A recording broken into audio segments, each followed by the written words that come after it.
말씀을 보겠습니다. 넘기세요. 다 같이 읽겠습니다. 시작.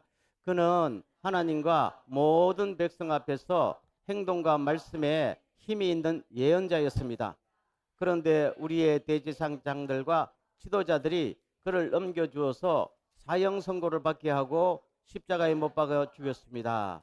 우리는 그분이야말로 이스라엘을 구원할 분이라고 알고서 그분에게 소망을 걸고 있었던 것입니다. 예수에게 소망을 걸고 모든 것을 버리고 주님을 따랐는데 결국은 예수가 어떻게 됐어요? 십자가에 비참하게 죽임을 당했습니다. 그래서 우리도 실망하고 다 고향으로 집으로 돌아가고 있습니다. 이 고백입니다.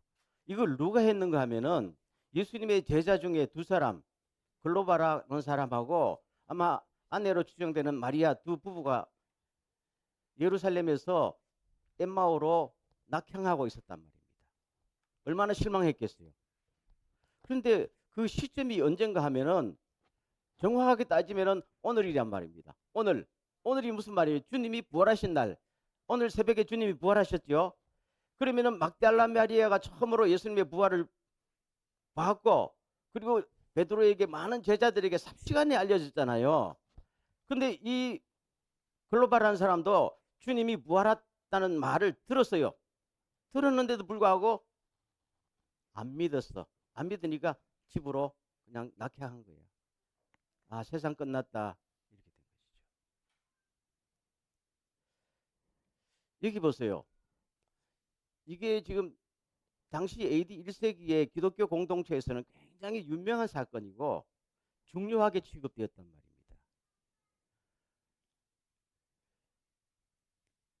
이들이 소망이 뭔가 하면은 예수는 하나님이 보내신 훌륭한 예언자였습니다. 그리고 이스라엘을 구원할 사람입니다. 구원이라는 것은 우리 영원 구원이라기보다 정치적으로, 경제적으로, 사회적으로 리바이벌을 시켜줄 사람, 옛날 다윗 시대의 영광을 재현해줄 이런 위대한 지도자로 믿고 있었습니다.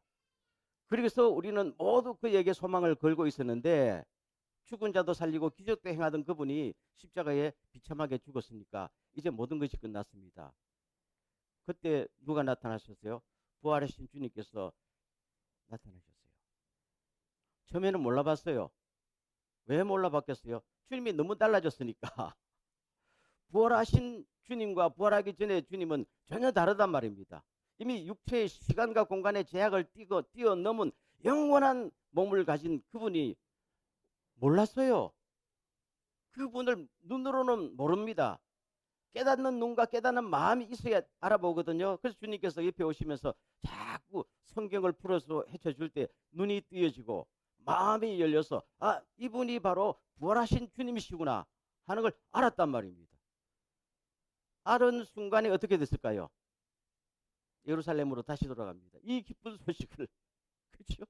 돌아가니까 이미 예수님을 받던 많은 제자들이 다 모여서 우리 주님이 부활하셨다니까 나도 하면서 그야말로 두려움과 실망에 빠져 있던 사람들이 전부 다 모여가지고 우리가 이래서는 안 됩니다. 도대체 우리 주님이 부활하셨다는 그게 무슨 의미가 있습니까? 라고 그들끼리 수많은 논의가 있었던 것입니다. 보세요. 예수님이 죽은 자 가운데서 부활하셨어요. 다시 죽을 몸이 아니란 말이에요. 영원한 영광의 몸으로 부활하시는데 이 너무나 놀란 광경을 본 사람들이 도대체 이게 우리한테 우리 인생에 무슨 의미가 있느냐, 이게 중요한 과제가 되지 않았겠어요? 그래서 이분들이 계속 모여가지고 예수 부활이 우리한테 무슨 의미가 있는가, 마가의 다락방에 모여서 기도하면서 주님 이게 무슨 의미인지 가르쳐 주십시오 할 때 성령님이 깨달음을 더해 주셨잖아요. 그래서 두 번째 봅시다. 다 같이 시작. 하나님께서는 여러분이 십자가에 못 박은 이 예수를 주님과 그리스도가 되게 하셨습니다. 이게 처음 나온 고백입니다. 예수님이 부활이 우리에게 뭘 의미하느냐? 그분은 우리의 주와 그리스도가 되셨습니다 라고 이야기합니다. 고전이 뭡니까? 여러분이 죄인으로 못 박아 죽인 예수 그리스도를 하나님께서 살리셔서 우리들의 주와 그리스도가 되게 하셨습니다. 주라는 말은 뭐예요? 통치자입니다. 나의 주인이고 온 우주의 임금이고 진정한 통치자. 그리고 그리스도는 뭡니까? 우리를 죄와 사망에서 구원하신 분.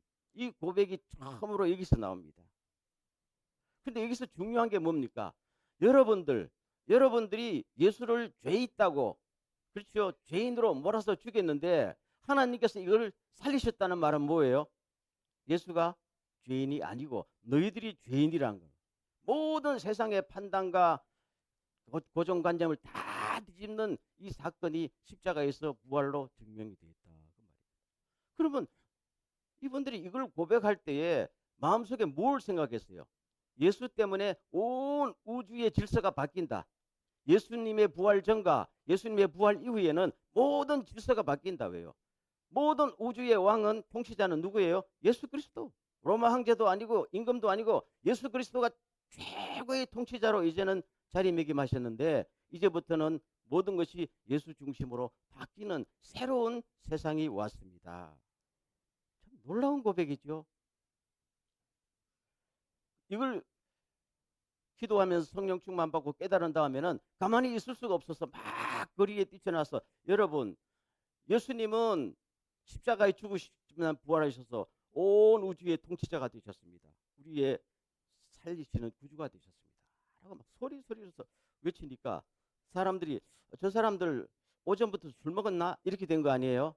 그래서 더 크게 우리가 술에 취한 게 아닙니다. 낮부터 술 취한 사람이 누가 있습니까? 주님이 살아나셨습니다. 여러분들도 주님을 믿으면은 죄 용서받고 구원받습니다. 믿으십시오 하니까 많은 사람들이 또 마음에 찔려서 회개하고, 그날에 많은 사람들이 우리가 잘못했습니다. 예수님은 나의 구주입니다. 놀라운 반전이 계속 일어났다 하는 걸 볼 수가 있습니다. 오늘 부활절을 맞이해서 그들의 첫째 외친 메시지, 예수님은 위대한 스승도 아니고 사랑이 단순히 많은 분도 아니고 기적을 베푸신 그 정도의 그분도 아니에요. 예수 전과 부활 이후에 모든 우주와 사회와 모든 인간의 고정관념과 가치관과 모든 것이 완전히 바뀌었어요. 그래서 사도 바울은 이것은 우리는 예수 안에서 새로 창조된 사람이다. 예수 안에서 새로운 피조물이다 할 정도로 완전히 바뀌었단 말입니다. 그래서 이 사람의 역사도 예수 전이냐 예수 이후냐 거기서 나타나는 놀라운 영적인 의미가 있다 하는 것입니다. 따라서 우리가 사는 동안에 마음속에 항상 생각해야 될 것은 이 온 우주를 통치하시는 분은 누구라고요? 예수 그리스도. 우리가 크리스찬들이요 이것을 잊어버리면은 자꾸만 지금 뭐 중동에서 전쟁이 일어나고, 그렇죠, 뭐 누구가 권력을 잡고 누구가 뭐, 그건 하나의 주님의 통치 영역 속에서 이루어지는 사건에 불과합니다. 모든 것은 주님께서 우리를 보존하시며 영원한 미래로 향해서 우리를 끌고 가시는 주님의 통치 영역 하에서 모든 것이 다 이끌어가고 있다. 때로는 우리가 실수하고 때로는 우리가 뭘 잘못해도 모든 것이 합력하여 선을 이루게 하시는 주님께서 우리를 이끌어 가신다 하는 것을 생각하면은 조금도 불안해하거나 두려워할 필요가 없다.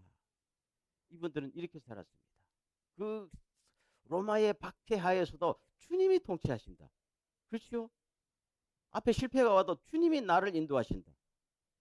앞에 아무것도 안 보여도 부활하신 주님이 나와 함께 하신다. 두려움이 와도 오늘 죽어도 내일 부활한다. 그래, 겁이 없는 거야. 두려움이 없는 거예요. 그래, 누구가 이 사람들을 상대하겠어요? 그래서 히브리서 맨 마지막에는 이런 사람들은 세상이 뭐 할 수 없는 사람? 감당할 수 없는 사람. 세상이 감당할 수 없는 사람. 따라하겠습니다. 나는 세상이 감당할 수 없는 사람이다. 좀 괜찮은 것 같아요. 진짜 그렇게 생각합니까? 세상이 감당할 수 없는 사람을 다른 말로 풀이하면은 나를 세상이라는 좁은 그릇으로 담을 수 없는 사람이다. 이런 뜻입니다. 김혜규 이렇게 별 볼 일 없이 생겼어도 하늘나라에서 보면은 세상이라는 그릇으로 하나님의 자녀를 담을 수가 없습니다. 나는 세상에 속한 사람이 아니고 하늘에 속한 사람이잖아요. 이것이 우리 크리스찬들의 아이덴티티라는 것을 믿습니까? 때문에 무슨 위협과 두려움과 상처와 결핍과 이런 것 때문에 좌절하거나 넘어지지 않기를 주의 이름으로 축원합니다. 우리 주님이 부활하셨고 우리는 부활하신 예수 그리스도 안에서 온 우주의 왕이신 그분 안에서 살아가고 있습니다. 믿습니까? 이것이 굉장히 중요하다.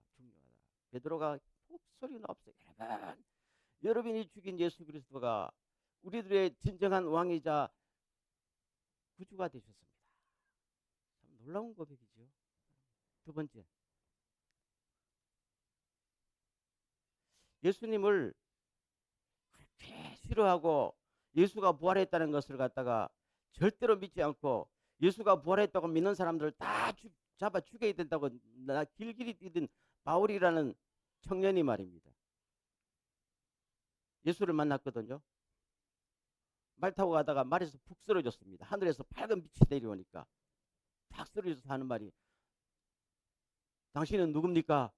물었잖아요. 그때 음성이 들리기를 나는 네가 핍박하는 예수다. 이 음성을 들은 다음부터 주여라고 고백합니다. 그렇게 반대하던 주여. 그러면부터 많이 바뀌어서 이분이 그때부터 또 연구합니다. 도대체 예수가 부활했다는 건 나하고 무슨 관계가 있는가? 그렇죠? 그래서 답을 내린 게 이겁니다. 다 같이 시작. 그리스도 예수 안에서 우리가 바라는 것이 이 세상에만 해당되는 것이라면 우리는 모든 사람 가운데서 가장 불쌍한 사람일 것입니다. 그러나 이제 그리스도께서는 죽은 사람들 가운데서 살아나셔서 잠든 사람의 첫 열매가 되셨습니다. 이 바울이라는 청년은 야망이 있었어요. 그만한 실력도 있었고 배경도 있었고 돈도 있었어요. 모든 걸 다 갖춘 사람인데 더 높이 올려가려고 그러다 수단으로 크리스찬들을 박해까지 하면서 출세하려고 했던 사람 아니에요. 그런데 예수님을 만난 다음에 다 포기했어요. 명예도 포기하고 돈도 포기하고 다 포기하고 예수님 부활하셨습니다를 전하다가 그야말로 수많은 고생을 했잖아요. 그런 다음에 생각해 봅니다. 내가 예수 만나서 왜 이렇게 살아가냐? 생각이 들겠어요, 안 들겠어요? 하는 말이 그리스도 안에서 우리가 바라는 것이 이 세상의 것이라면은 우리는 모든 사람들 가운데서 가장 불쌍한 자입니다. 내가 모든 것을 포기했던 내가 예수 믿고 대통령 되는 것이 꿈이라면은 나는 주소가 잘못 짚었다는 겁니다. 예수 때문에 모든 걸 포기한 내가 영화 배우가 되는 것이 꿈이라면은 예수 믿는 의의가 없다는 겁니다. 예수 때문에 내 모든 고생을 자초한 내가 부자가 되고 힘 있는 사람이 되는 것의 목표라면은 나는 인생을 잘못 사는 것이랍니다. 그 정도가 아니라는 것입니다. 예수 믿은 다음부터 내 인생의 목표는 이 세상에 무엇이 되는 것도 아니고 이 세상에 무엇을 차지하는 것이 아니라 영원히 없어지지 않는 영원한 하늘나라의 그 영광, 그걸 눈으로 봤고 약속을 받았기 때문에 그것을 목표로 지금도 살아가고 있습니다. 만약에 내가 예수 믿고 기껏 한나라의 대통령 되는 것에 왕이 되는 것에 목숨을 걸었다면은 나는 그야말로 비참한 사람이 아니겠습니까? 그럴 것 같으면 포기하지 말았어야지요. 일관성이 있어요, 없어요? 있잖아요. 분명합니다. 그러면서 하는 말, 이제 그리스도께서는 죽은 사람들 가운데 살아나셔서 잠든 사람의 첫 열매가 되셨습니다. 첫 열매란 말 알지요? 사과나무에서 사과 하나가 익으면은 나머지 수백 개의 사과도 익을까요, 안 익을까요? 익습니다. 예수님이 죽음에서 부활하셨으면은 예수 안에 있는 나도 예수처럼 부활합니다. 놀라운, 그것이 나와 예수님의 관계입니다. 아멘. 이걸 비로소 깊이 깨닫고 모든 사람에게, 여러분, 예수님이 부활은 단순히 부활이 아니고 나의 부활을 보증하는 것이고 하나님의 약속입니다. 오늘 죽어도 여러분 예수처럼 부활합니다. 믿습니까? 하니까 많은 사람들이 사는 것이 두렵지 않은 거예요. 실패도 두렵지 않는 거지요. 얼마나 용감해졌겠어요. 아이덴티티가 확실하게 졌잖아요. 이게 변화였어요. 그리고 두 번째, 요한 1서에 예수님의 가장 사랑받았던 제자 중에 요한이라는 사람이 있지요. 제일 오래까지 사는 사람. 이분도 늘 생각했어요. 도대체 예수님 부활이 나한테 무슨 의미가 있는가? 이분도 나이가 90이 넘게 오래 살면서 수많은 고생도 겪고 했잖아요. 이분의 고백입니다. 다 같이 시작. 이제 우리는 하나님의 자녀입니다. 장차 우리가 어떻게 될지는 아직 모르지만 예수님이 나타나시면 우리도 그분처럼 되어 그분의 참모습을 보게 될 것입니다. 아멘. 이분의 마음속에 주님이 주신 약속은 나중에 우리는 누구처럼 됩니다? 예수님처럼 됩니다. 따라하겠습니다. 나는 예수처럼 됩니다.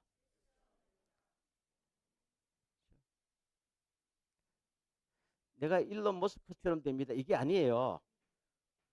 내가 유명한 인사처럼 됩니다. 이게 아니에요. 누구처럼? 예수처럼 됩니다. 온 우주의 통치자요, 구세주요, 사랑이 많으신, 능력이 많으신 예수처럼 됩니다. 상상이 안 되죠. 상상이. 저는 가끔 상상을 좀 많이 해요. 정말로 예수처럼 되면 어떻게 될 것인가. 그렇죠? 제가 가끔 하는 말입니다. 온 우주가 너희 것이라고 그랬단 말입니다. 사도 바울이 하늘나라를 직접 갔다 온 여러분, 사도 바울이 로마서 3장에서 여러분 이런 조그만한 거 가지고 자랑하지 마세요. 집이 있느냐 없느냐, 네가 무슨 높느냐 낮느냐, 네 자동차가 몇 급이냐, 뭐 이런 거가 자랑하지 마세요. 이 땅덩어리도 우리의 것이고 온 우주가 여러분의 것입니다. 아멘. 왜요? 여러분은 하나님의 상속자니까, 예수와 더불어 하나님의 공동상속자니까, 예수님이 갖고 계신 모든 것이 여러분의 것입니다. 그러면 예수님은 온 우주의 주인 아니에요.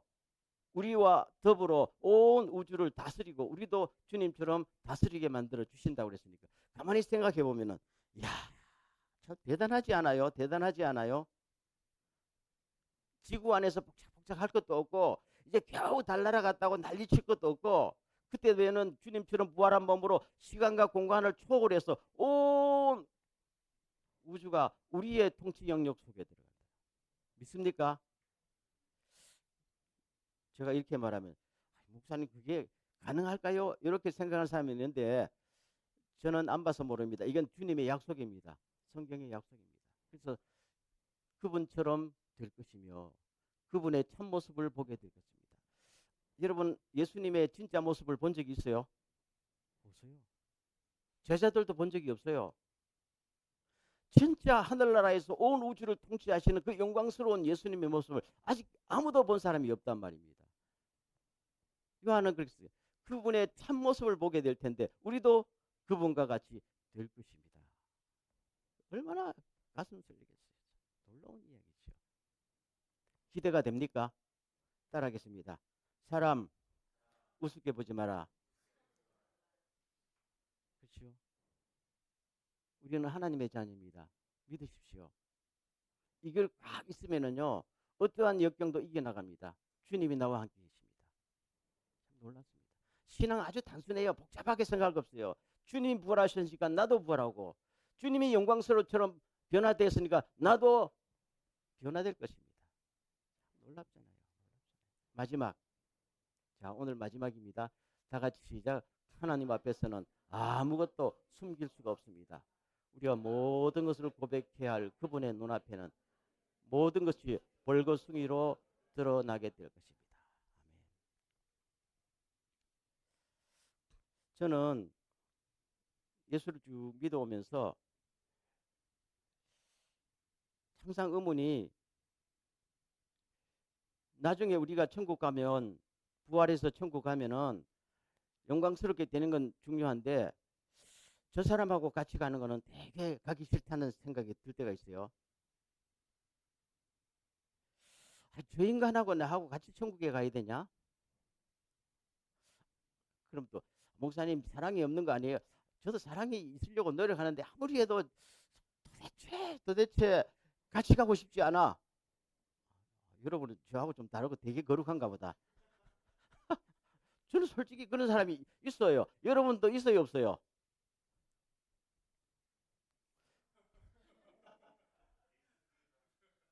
여러분에게 엄청난 상처를 준 사람. 그렇죠? 너무 큰 소리로 이야기한다. 근데 천국은요, 그냥 우리가 부활한 다음에 천국에 우리는 그냥 영광스럽게 가는 게 아니고 부활과 구원은 하나님의 심판을 동반하고 있습니다. 그렇죠? 그 심판이 빠질 수 없는 거예요. 심판은 뭐예요? 드러내는 겁니다. 네가 사는 동안에 남들 보기에는 네가 되게 착한 인간인 줄 아는데 주님 앞에서는 다 드러납니다. 그날에는 모든 것이 드러납니다. 거기서 심판을 하게 됩니다. 그래서 우리는 천국에 갈 때에 아무 불평도 불만도 없이 갈 수가 있습니다. 만약에 내가 천국에 갔는데 나쁜 짓 하는 인간이 또 내 앞자리에 와 있으면 그게 밥맛이 나겠어요? 천국은 그런 곳이 아닙니다. 아까도 말씀드렸지만 많은 대제사장들과 지도자들이 예수님을, 죄 없는 예수님을 죽여서 다 땅에 묻었지만 하나님께서는 이걸 뭐예요? 뒤집으신 사건입니다. 이게 부활이잖아요. 이 땅에서는 악인이 의인처럼 되고 의인이 악인처럼 되고, 그렇죠? 착한 사람이 몰려서 죽지만은 천국에서는 이것이 있을 수 없습니다. 부활은 뒤집는 사건입니다. 아멘. 모든 것을 뒤집는 사건. 이게 부활이란 말. 그래서 벌거숭이처럼 다 드러납니다.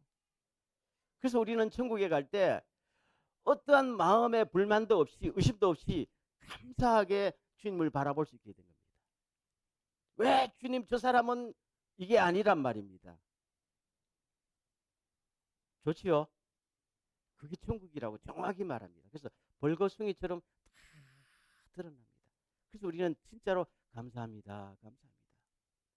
우리가 남모르게 흘렸던 눈물, 억울했던 고생들, 오해받았던 거, 그날이 오면은 모든 것이 다 풀어집니다. 그게 천국이란 말이에요. 다시 무슨 뭐 옛날 한국 동화처럼 마지막에 그래서 고생하다가 잘 먹고 잘 살았더라. 이게 끝나는 게 아니고 모든 것이 바뀐 새로운 창조. 만물을 새롭게 하노라. 아멘. 참 놀라운 사건이랍니다. 그래서 오늘 우리가 살아가는 동안에 쭉 인생에 지내온 골목마다 돈이 없어서 힘들었던 거고 무슨 먹을 것이 없어서 힘들었던 게 아니잖아요. 오해받고 인정받지 못하고, 그렇죠? 남에게 상처받을 때 내가 힘이 없고 댓글이 한마디 못하고, 그래도 예수 믿는다고 강강 참으면서 참다가 마음의 질병이 되고 상처가 되어서도 참아라 참아라 하니까 사랑하라 사랑하라 하니까 내가 왜 이렇게 살아야 돼요? 그렇지만은 나중에 우리가 부활할 때 모든 것이 해결되고 모든 해답이 주어진다. 그래서 오늘 제목을 부활은 무엇하고? 마스터 키다.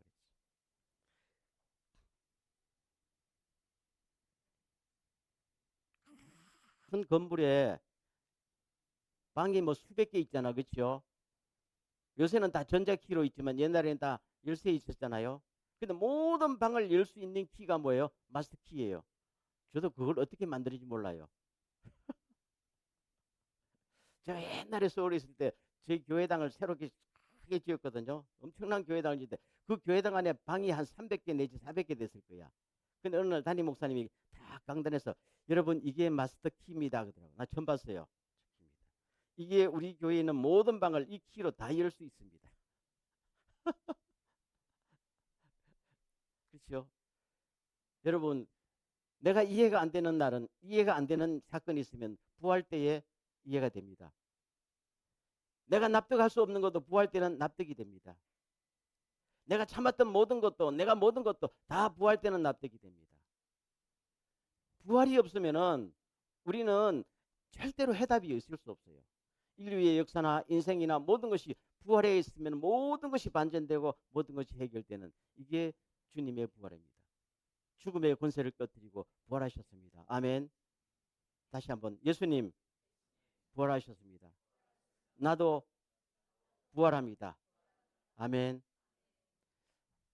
기도하겠습니다.